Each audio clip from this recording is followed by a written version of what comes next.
Flooding. Flooding is a natural part of a river's cycle. The majority of the erosion of river channels and the erosion and deposition on the associated floodplains occur during the flood stage. In many developed areas, human activity has changed the form of river channels, altering magnitudes and frequencies of flooding. Some examples of this are the building of levees, the straightening of channels, and the draining of natural wetlands. In many cases, human activities in rivers and floodplains have dramatically increased the risk of flooding. Straightening rivers allows water to flow more rapidly downstream, increasing the risk of flooding places further downstream. Building on floodplains removes flood storage, which again exacerbates downstream flooding. The building of levees only protects the area behind the levees and not those further downstream. Levees and flood banks can also increase flooding upstream because of the backwater pressure as the river flow is impeded by the narrow channel banks. Detention basins finally also reduce the risk of flooding significantly by being able to take up some of the flood water. Flow. Studying the flows of rivers is one aspect of hydrology. Direction. Rivers flow downhill with their power derived from gravity. The direction can involve all directions of the compass and can be a complex meandering path. Rivers flowing downhill, from river source to river mouth, do not necessarily take the shortest path. For alluvial streams, straight and braided rivers have very low sinuosity and flow directly downhill, while meandering rivers flow from side to side across a valley. Bedrock rivers typically flow in either a fractal pattern, or a pattern that is determined by weaknesses in the bedrock, such as faults, fractures, or more erodible layers. Rate. Volumetric flow rate, also known as discharge, volume flow rate, and rate of water flow, is the volume of water which passes through a given cross-section of the river channel per unit time. It is typically measured in cubic meters per second or cubic feet per second, where 1 m3/s equals 35.51 ft3/s. It is sometimes also measured in liters or gallons per second.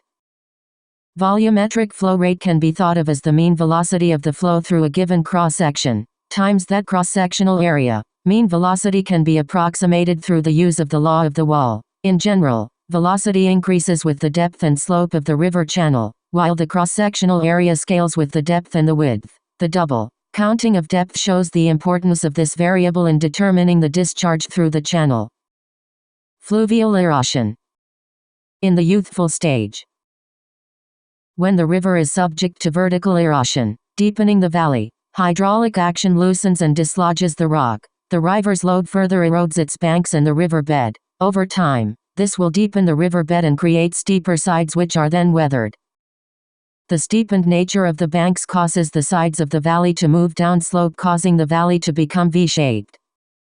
Waterfalls also form in the youthful river valley. Waterfalls usually form where a band of hard rock lies next to a layer of soft rock. Differential erosion occurs as the river can erode the soft rock easier than the hard rock. This leaves the hard rock more elevated and stands out from the river below. Hydraulic action and abrasion are what erodes the soft rock and the water to fall down to the river bed. A plunge pool forms at the bottom and deepens as a result of hydraulic action and abrasion. Sediment yield.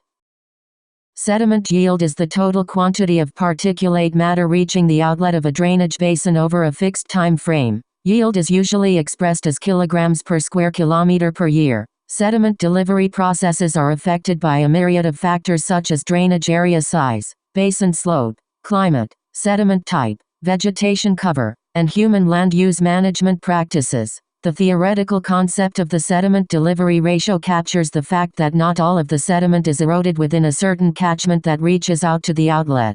Such storage opportunities are typically increased in catchments of larger size, thus leading to a lower yield and sediment delivery ratio. Management. Rivers are often managed or controlled to make them more useful or less disruptive to human activity. River management is a continuous activity as rivers tend to undo the modifications made by people. Dredged channels silt up, sluice mechanisms deteriorate with age, levees and dams may suffer seepage or catastrophic failure. The benefits sought through managing rivers may often be offset by the social and economic costs of mitigating the bad effects of such management. As an example, in parts of the developed world, Rivers have been confined within channels to free up flat floodplain land for development. Floods can inundate such development at high financial cost and often with loss of life.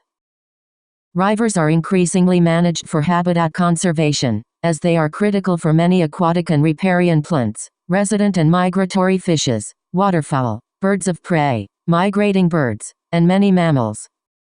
See also. References. Further reading.